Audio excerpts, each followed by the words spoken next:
যখন এমন কোনো পেশেন্ট পাবেন বা হুইল চেয়ার করে যাবেন, তাকে গাড়িতে তুলতে চান, তাকে গাড়িতে তোলা প্রয়োজন, আপনার ভিতর থেকে তুলতে কষ্ট হবে, আপনি সেক্ষেত্রে ডিউটি সিকিউরিটি অফিসারের কাছে গিয়ে চাবি নিয়ে আসবেন যে আমার একজন যাত্রী আছে যিনি হুইল চেয়ারে গিয়ে গাড়ি পর্যন্ত যাবে, ঠিক আছে?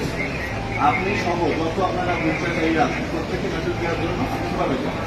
আমি ওনাদের সেটা বলে দিয়েছি, এয়ারপোর্ট যিনি নির্বাহী পরিচালক আছে ওনার সাথে কথা বলেছে, এখন থেকে যেন একজন যাত্রী কষ্ট না করে, ঠিক আছে? প্লিজ আসেন, আসেন, আমি সিস্টেমটা আপনাকে উদ্বোধন করবো। আসেন।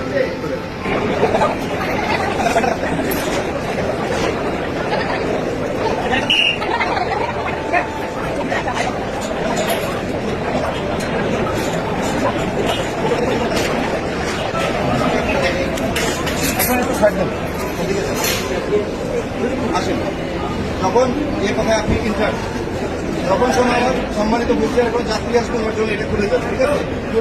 বলে উনি চলে যাবে গাড়ির কাছে গিয়ে আপনার ক্যারিয়ার শেষ করে আবার দিয়ে আসবেন, ঠিক আছে? এটার জন্য যেন কোনো যাত্রী কষ্ট না হয়, এর ব্যর্থ হলে আমরা ব্যবস্থা নিব। আর আপনারা যেন কেউ ভুক্তভোগী হন, এয়ারপোর্ট এসে কাছে অভিযোগ জানাবেন, ঠিক আছে? ডিউটি সিকিউরিটি অফিসার কোনো চাবি থাকবে, ঠিক আছে? মা ভালো থাকবে, ঠিক আছে?